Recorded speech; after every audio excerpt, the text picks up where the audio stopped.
Hello and welcome to Quarterlight, your car brochure channel, and in today's episode, the Fiat 132 Bellini.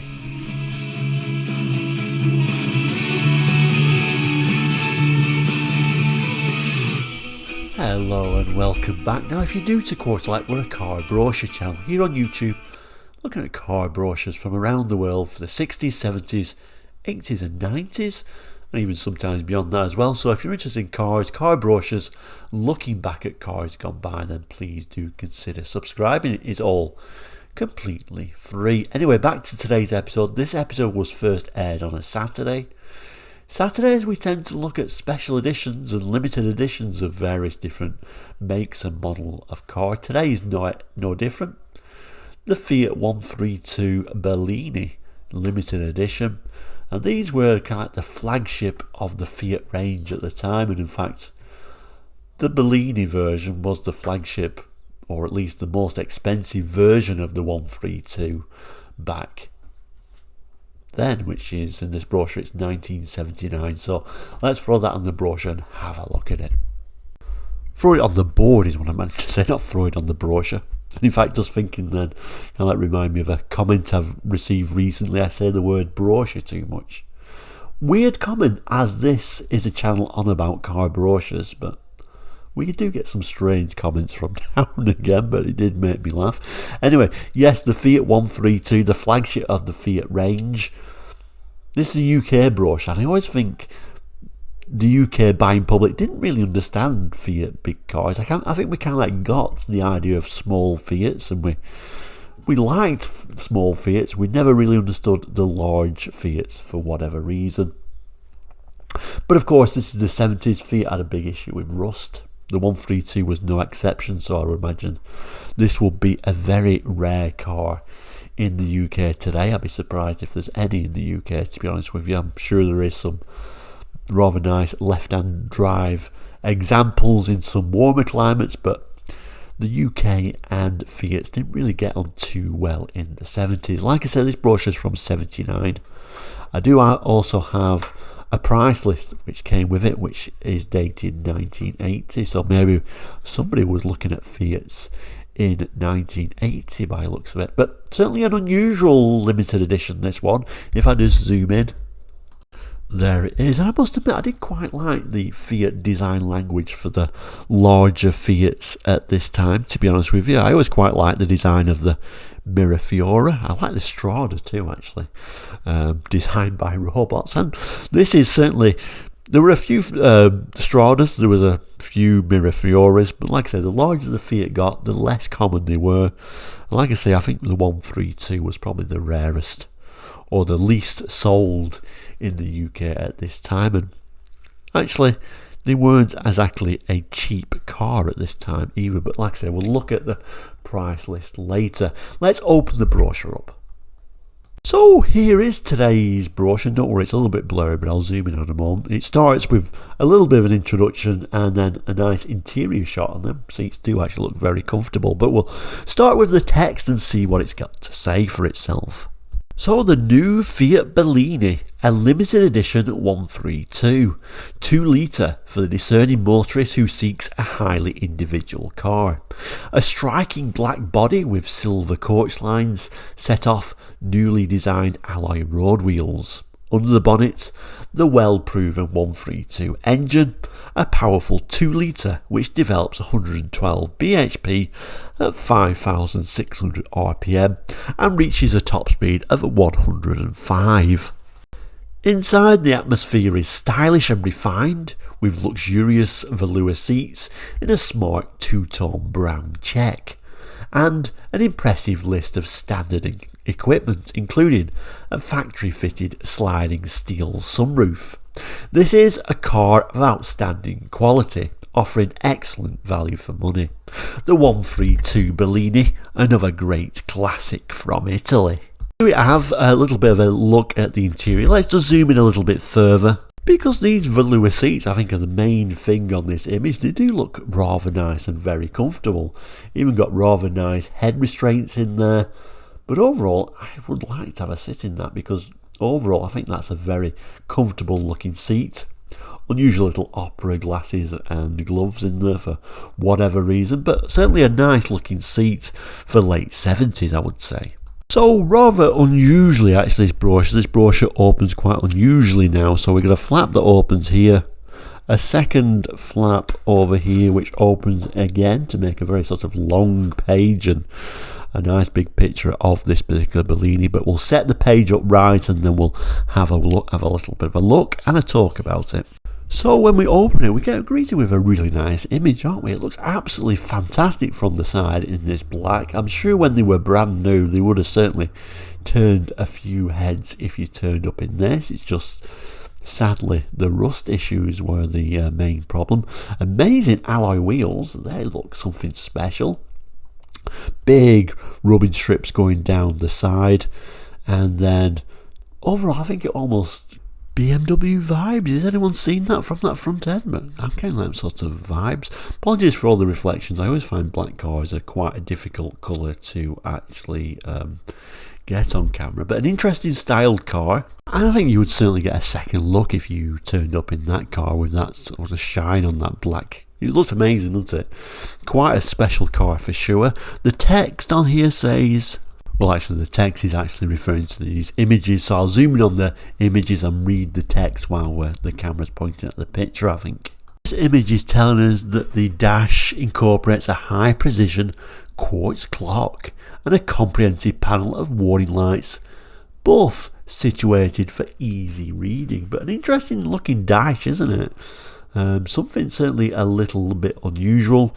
These came with a radio actually as standard, although actually it says in the price list free radio fitted, and it's a little story next to all the ones that have a free radio, and this is one that comes up with that. But I think you'd expect it on this, but it looks a little bit of a different type of radio for the time. And then number 2 tells us about the radio. The superb Vonson electronic touch-sensitive FM stereo radio gives 16 pre-tuned stations. Amusing in some ways, but actually for 79, I think that would have probably looked a little bit like the state of the art, actually. Then we get this little image where it tells us the smooth operating electric front windows have fingertip controls. All windows are fitted with tinted glass to help reduce glare. And then the final image. The position of the driver's door mirror can be altered electronically by operating a control on the inside of the driver's door. So all mod cons for 79 for sure. Again, this one's been shown in black. I don't know if black was the only colour you could get the Bellini in. I'm not sure it tells us, but we'll flip to the back page now, I think. So the back page, as expected, is the specifications. We'll go through this, then we'll go to the price list, and it's actually the full Fiat range price list, so we can kind of like see how it compares to like a lowly 126, but we'll come to that after these specifications. So it starts with the engine, 1995cc engine, maximum bhp 112 at 5,600 RPM. Bearings 5, cylinder head light alloy, cylinder block cast iron. And then moving down, it tells us front suspension wishbone coil, rear suspension live coil springs, radius arms. Steering is power assisted, very nice. Brakes, disc front drums rear, kind of like was hoping for discs all round, but still not too bad for the time. Then it talks about the wheel size, the tyres, final drive ratios, overall length, height and width, as well as a turning circle, and then moving right down to the bottom there, telling us petrol grade 4-star, and then the standard equipment. So we've got front seat head restraints, we've got armrests, we get fitted carpets, velour upholstered seats, inertia reel front seat belts, electric rev counter, oil pressure gauge, 5-speed gearbox, adjustable steering column, dipping mirror, driver's electrically controlled door mirrors, 2-speed wipers and intermittent action, as well as Reversing lights, tinted glass, heated rear window, alloy sports wheels, which look very nice, didn't they? Low profile radial ply tyres, quartz halogen headlamps, sun visors, electric front windows, side rubbing strips, vanity mirror, reclined front seats, a cigar lighter, that rather fancy Voxen electronic FM stereo radio, sliding steel sunroof, and we've also got the option to have an auto on there as well. So I think you'll agree for 79 that was quite a high specs vehicle overall. And then it gives you a little bit of the sort of fuel consumption figures there. So for the manual, constant 56, it's doing 33.6 miles per gallon, and if you get the auto, that drops to 30.7. Also with the cameras, you can just about make out there basically saying this was correct at going to press, which was September 1979. It says Brochure designed and produced by Newton and Godin Limited, and there is a number 79 at the end there, which I presume is also referring to 1979. And at the bottom there, Fiat Motor Company UK Limited, Great West Road, Brentford, Middlesex. So let's move on to the next brochure, which is telling us the prices. Oh, then we do get the price list, which actually fits rather nicely on the inside of this. It's just slightly smaller, so that was tucked away on the inside. The top here, we've got a dealer stamp. The brochure itself wasn't stamped, but the price list is. Oh, I don't know if anyone knows this one. So John G. Parkinson Limited, Hambleton in Selby. I wonder if there's still any sort of garage there at all. But let's have a look at those prices now then. Kind of had to just back the camera up a bit because this opens up to being a very long actually. So it opens up like so, and then this little box drops down to make a very long list of all the range at the time. But let's start at the top here. Let's see how the range started, or at least the price. How much were the base models? So as you can see at the top there, this says this price list is effective from the 16th of September 1980. When you could get a little 126 saloon for £2,175.23. What a bargain. And then the range moves on to talk about 127s. I always quite like the 127 Sports. I'm not sure about this 127 Palio. I wonder if that's another special edition, possibly. These little stars says you get a free radio, rather, which kind of like you understand at this sort of levels, but when you get to the 132, it sounds a bit weird saying you get a free radio. But nevertheless, the range continues. We move on to Fiat 128s and Stradas, of course. Moving on, we got the X19. Small little sports car, wasn't really that fast, but I quite like them. But I forgot how expensive they were. £5,755. Seems very expensive for what it is. Certainly more expensive than any of the Mirafioris. So I always thought, well, I kind of like forgot how expensive they were. So they seem a little bit expensive for the time. But then we move on to the Mirafioris and the Super Mirafioris, which, like I say, you could get all those cheaper than an X19. And then moving down, we finally get to R132s. Only two models here, showing us these flagship models. £5,950.10 for the standard 2 litre. And then that limited edition Bellini, most expensive car in this range, £6,251. Certainly was not a cheap car.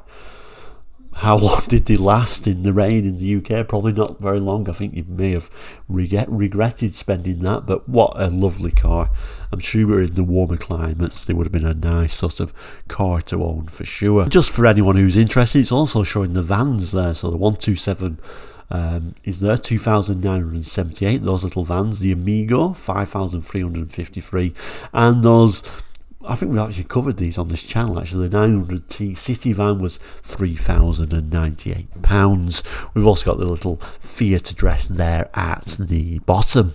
So yeah, there we go, the very interesting Fiat 132 Bellini. Do you remember the 132s?